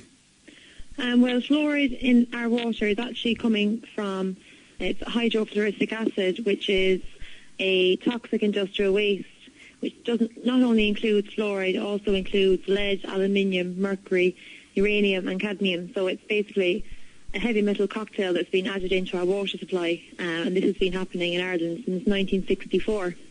And this is causing a great deal of health problems amongst the population in Ireland. So it's being added into our water supply at source, so what comes out of our taps is fluoridated. Now, an awful lot of people would say when fluoride was added to our water, it was to prevent tooth decay. And from studies, the only thing that people point out to being an adverse effect is dental fluorosis, which harms or changes the appearance of children's teeth. What do you think it's causing? Well, I suppose one of the most worrying side effects is the effect on the brain. There's been studies come out from Harvard that are showing the neurotoxicity effects on brain development. The blood-brain barrier, the main ingredient that's required to keep this intact is iodine. But fluoride actually depletes the body of iodine, so it's allowing the blood-brain barrier to become porous, allowing any heavy metals from the environment to come, to be uptaked into the brain tissue. Also, it has a massive impact on the thyroid gland, which is implicated in things like depression. I myself, the reason I got involved in the fluoride campaign was because I was very ill with depression for a number of years, and I ended up going to a nutritionist in England, and she was the person who informed me that my water was fluoridated, and she told me to get a reverse osmosis filtration system and take iodine and lots of supplements and things to flush out the fluoride from my system. And within about eight months, I was fully better, and I realised how much this was impacting me, which is why, it's not just from a study that I'm seeing it on a piece of paper, it causes this, it causes that. I've seen it firsthand in how it's affected my life, and that's why I'm so passionate now to get it out, because I think, suicide and depression are such huge issues in Ireland today, and that's why, I won't rest until it's out of the water, because I just think people aren't aware what it's actually doing to our systems at all. That is certainly quite a claim that it could have effect on people's mental health. Do people ever think that this is just a conspiracy theory, that perhaps you're taking this a bit too far? Well, people do, I suppose, think, it's a bit far-fetched, because why would our government want to do that? But, the science kind of just speaks for itself, because, anyone who's interested in chemistry and things, you can see the havoc that fluoride that has on the human system. It disturbs all the pathways. It leaches magnesium and calcium from the system. And you can see there's maps from the National Cancer Registry, and it's showing the high levels of cancer in the Republic of Ireland, and we actually have twice the cancer rates in the Republic to the north, and the only difference between the two is that this fluoride is added to our water supply and it's not in the north. So it just kind of highlights the kind of concern that what is happening, and could this be a huge role in the cancer rates that are in Ireland today? It certainly seems to be the case, because if you look at the work by Dr. Dean Burke, he was chief US chemist, the National Cancer Research Institute, and he showed that after 5 years of cities being fluoridated, that the cancer rates went up by 25%. Now, all this evidence is available. You can find this easily on the internet. But again, the Irish government are ignoring all of this, and we went to the Dáil with the school children from Mercy Mount Hawk in February this year, and there was lovely TD Thomas Pringle from Donegal, and he said, this campaign could be going on for a very long time, and he completely supported it. And he said that the only way to really stop this is a legal challenge against bodily integrity being violated and mass medication, without consent. So that's what we have in plan now. I have a solicitor and barrister who are willing to take the case pro bono. So that's going ahead next year. So what we're putting our energy into now is raising public awareness, really, because we need to get as much support as possible, to make sure that the court case doesn't go unnoticed and we get the public behind us, so there's more pressure, I suppose, that it won't just be pushed under the carpet kind of thing. Have your friends nicknamed you Erin Brockovich? Yes, definitely. Yeah, I was watching that video for my birthday, and that was giving me inspiration. But really, it has taken off like that, and it's really magical because so many people are offering support, and people are donating to the campaign, and it's just brilliant. And just think more and more people, they can see that there's an end game in sight. And quite worryingly as well, which isn't being mentioned by the Irish government, is that the FDA in America have issued warnings that no infants under 12 months should be given fluoridated water made up with their formula. But this isn't being told to any Irish parents here. And even in Canada, their Paediatrics Association set the level at 0 for all children, because they say that that the child is very much more. Their bodies are much more sensitive and vulnerable to the fluoride. Obviously, they're still developing. They absorb more than an adult body would. So, yeah. Well, the website is called thegirlagainstfluoride.com. I'm sure we'll be hearing more about it in the coming year. Aisling Fitzgibbon, thank you for joining me. Thank you very much. That was Aisling Fitzgibbon there. And Aisling is part of the National Fluoride Campaign, and that was her being interviewed on Dublin's 98 FM. And Aisling's working very, very hard at the moment, travelling all over the country, doing great work. And we're all very proud of the work that she's doing. So keep it up there, Aisling, and we'll hear a lot more from you on the national airwaves very soon, I'm sure. And I'm going to play another short video here. This is Declan Waugh on YouTube, and Declan talking about the more scientific elements of it. And Declan is an environmental scientist, has drawn up an incredible document explaining the dangers of hydrofluorosilicic acid, which is the chemical that is in the Irish water supply. So here's Declan. A chartered water and environmental manager and a chartered environmentalist, and I'm here to give a brief presentation on the subject area of fluoride. Not that many people may be aware, but under EU law, under the Drinking Water Directive, fluoride would be listed as an undesirable substance. It would also be listed in the Groundwater Directive as a toxic, potentially persistent and bioaccumulative toxin that would have negative impacts on human health and the environment. It would be listed under the Dangerous Substances Directive as a substance that is potentially dangerous to humans and the environment. The United States Agency for Toxic Substances and Disease have listed fluoride among the top 20 of 275 substances that pose a threat to humans. The United States EPA, well, they have listed fluoride among the top 12 of 254 pollutants that pose a risk to humans and the environment. In the publication Clinical Toxicology of Commercial Products, this publication would rank fluoride in terms of toxicity ahead of lead. So when we look at fluoride and drinking water, how is it introduced into drinking water?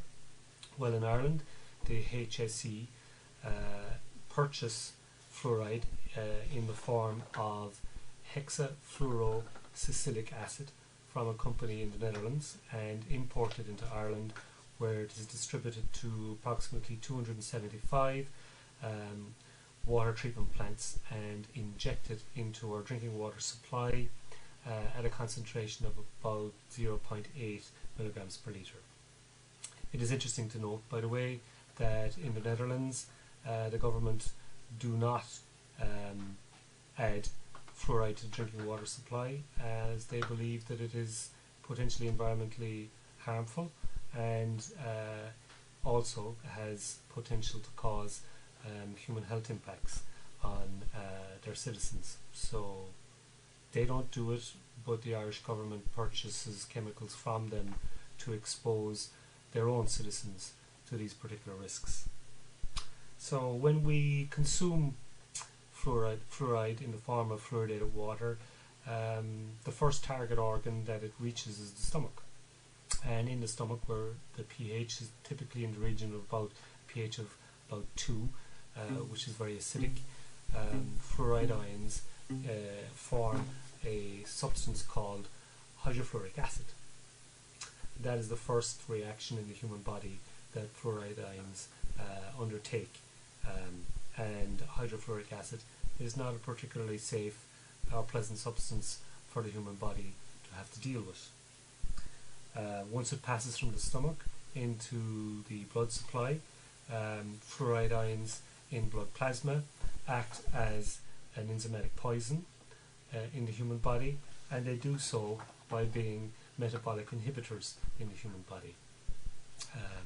Fluoride ions also are responsible for causing physical changes to the human body in the form of actually changing the physical structure of human teeth as well as bones, and it also accumulates in calcified tissues in the body as well as organs such as the pineal gland, and all of this occurs because the HSE in Ireland believe that because a small percentage of children in Ireland may be at risk from not being able to afford a toothbrush or fluoridated toothpaste, that the entire population of the country should be exposed to fluoride in the form of fluoridated water, regardless of their individual medical concerns or their dietary exposure of fluoride from other substances. And astonishingly, as well, an area that is totally neglected in the whole debate about fluoride is the fact that 99%, yes, 99% of fluoridated water is not used for the purpose in which it was intended, and that is to mask the teeth with fluoride when you drink water. 99% of the water is discharged into the public water sewage treatment system as water that's used to wash your clothes, to wash your car, as water to use to flush your toilets and so forth, and is never used for the purpose in which it is intended. And that fluoride remains as a persistent toxin in the environment, in our receiving waters and in streams and in soil where you would have biosolids from wastewater treatment plants land spread on, say for instance, agricultural land, of which over 100,000 tons of biosolids a year are used for this purpose. So from an environmental perspective, it is one of the most unsustainable policies that has ever been generated in the context of water management and in the context of public health. The fact that 99% of the drug, fluoridated water, is not used for the purpose it was intended and is liberally just discharged into the environment is a disgrace. And it is a policy that our government is intended on continuing to pursue unless you, as a citizen and as a voter and as a consumer in this country, decide to say no, you do not support this and you want this policy to change. And I hope you do this. Thank you. That was Declan Waugh. Declan Waugh is a scientific environmentalist, and Declan went into a very detailed explanation of exactly what's going on there when you consume fluoride in the water supply. Very, very detailed explanation. Thanks for that, Declan. Yeah, just take a while to absorb that one. That's it's a tough one to absorb, all right. And that's pretty much it for the show tonight. And thanks very much for listening again to Awaken Ireland Radio on tnsradio.com. And we will be on the air again next Sunday. So we will see you all again then. So we're going to finish out our song from Evanescence, Sweet Sacrifice.